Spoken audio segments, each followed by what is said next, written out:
Yes, kwenye stories za mtaa. Bwana na 20,000. Naenda kuwauliza washikaji.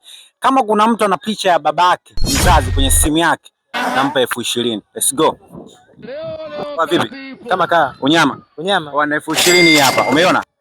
Nataka nikupe 20,000. Nipe. Kwa sharti nionyeshe picha ya babako mzazi kwenye simu yako. Yaani hata simu yenyewe hapa sina. Ushaikosa. Kwa vipi? Kama kaa. Unyama. Mwingi sana. 20,000 umeiona? Usishike sasa. Nionyeshe picha ya babako mzazi kwenye simu yako. Haya sasa. Kwa vipi? Unyama. Umeona 20,000? Umeiona? Nionyeshe picha ya babako mzazi kwenye simu. Hamna sina. Una simu zuna? Hauna kabisa. Picha ya baba sina wewe. Una picha ya mama tu. Picha ya mama hiyo ya baba sina. Ushaikosa. Kwa vipi?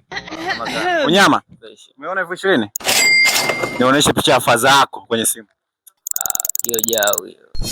Kwa nini hamna picha vipi? Kama kaa. Unyama? Umeona 20,000?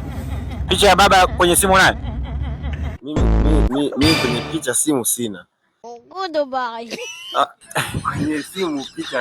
Kwa nini hamna picha za baba zenu wazazi kwenye simu? Lakini mimi ingekopa ya mama, ingekuwa mama tumkia. Na ya mama wewe unayo? Ya mama.